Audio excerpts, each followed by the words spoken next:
Hi everyone, and welcome to a quick inbox of this.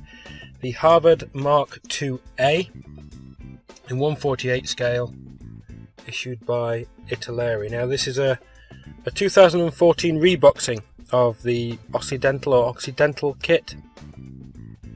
Italeri have reboxed it before, but this is from 2014, and it's quite nice in that it comes with 6 versions. There we go. Okay, so top opening box, decent, nice looking artwork, instructions in all your languages, quick picture of the decal, the transfer sheet there. On the side, tells you it's an 18.4 centimetre kit, various information. That's not what we're interested in, we're interested in the kit, so let's have a look. Okay, so you get 2 grey sprues in the kit. Here is the first one. It has upper and lower surfaces of the wings, engine parts, gear parts, cockpit floor, cockpit sidewall. So let's have a look at some of the detail. It's all nicely engraved. No raised panel lines on this. Zooms in properly. So look at the detail on the sidewall. There's a reasonable amount of detail. Say it's a 1998 kit, so that should build up quite nicely. Engine, there's a little bit of flash on here, but there's some nice details. Let's have a quick look at the detail. There's some more of the cockpit floor. More of the engine. That's the first sprue. The second sprue contains fuselage, another engine part, other parts of the flying surfaces and things like that. Let's have a look at that engraved detail again, see if it's the same. So there's the details of fuselage, empennage there. Other flying surfaces, control yokes, cowling, some nice detail on. Seats come with moulded on belts. I may have to get rid of them, but that's fine. There is a surprising amount of detail there on the control panels, the instrument panels. You even see the needles on the panel. Here are parts that I won't use. These are for ones with weapons on. You have machine guns or cannons in pods, and these are the fronts of these rocket pods here. And there is the exhaust, which I think this is what makes it a Harvard rather than a Texan. I think the Texan, the American original version, had a shorter exhaust. I'm not sure about that. I'm not really up on Harvards and Texans, but that's the second plastic sprue. Clear parts come in a separate sealed bag, and they look quite thin and nice. I know we're looking at it through plastic. I don't really want to unzip this yet. There doesn't seem to be any major distortion through them, so they look like quite nice clear parts. Okay, the instruction sheet, quite large. Starts off with a nice sprue map. Tells you, look, the greyed out things are the parts you don't need. Starts off with simple cockpit assembly, sidewall assembly, instrument panels going on. Step 2 shows you piecing the cockpit into the fuselage, rear wheel, cowling top going on with decal or transfer for the instrument panel. Then the assembly of the several engine parts to mount it on, and the exhaust. Then you're straight on to assembling the wings. Control surfaces or flaps look separate, but not on the horizontal stabilizers and the elevators. They're separate. The rudder is. They're not separate, sorry, but the rudder is.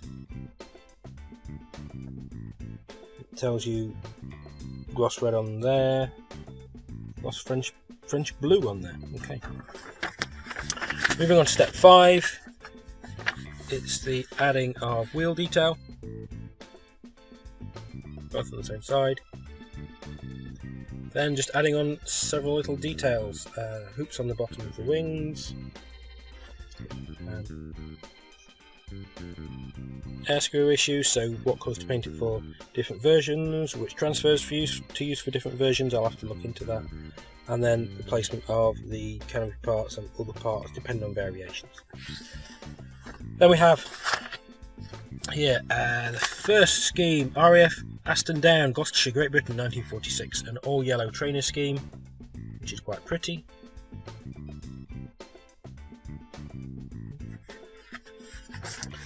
Then we have Royal Canadian Air Force, 1958. Looks very similar, but obviously the Canadian roundels, different numbers, serial numbers.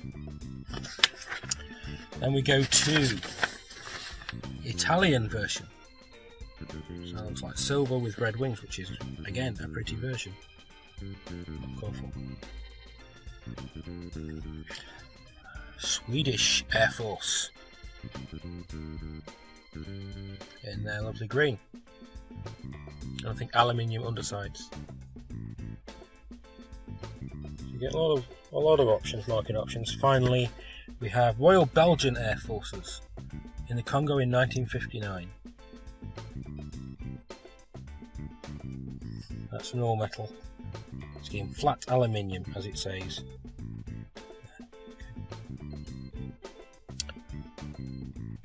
All the callouts have Federal Standard numbers so that you can convert them if you want to. And the last one is Dutch.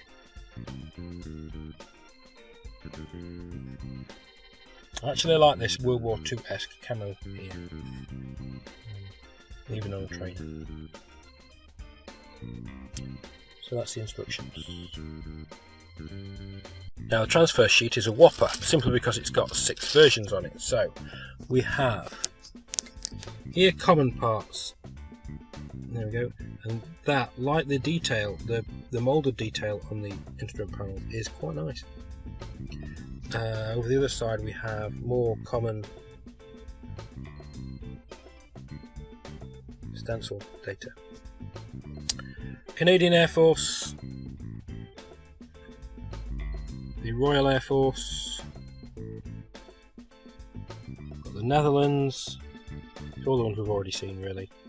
Above that the Belgian, the bright orange of the Swedish version,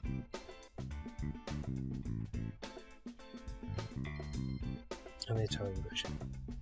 And they're quite glossy, but they do seem quite thin.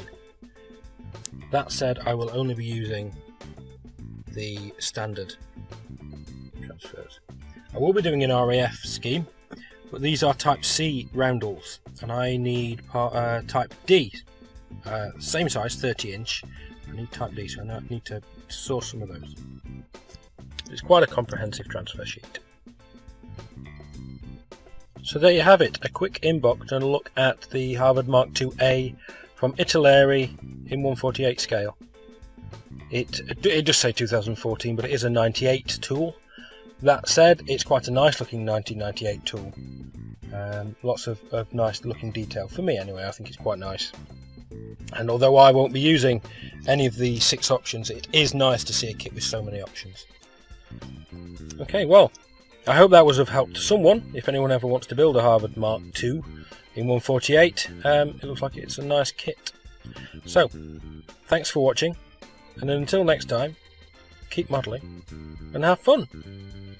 Bye!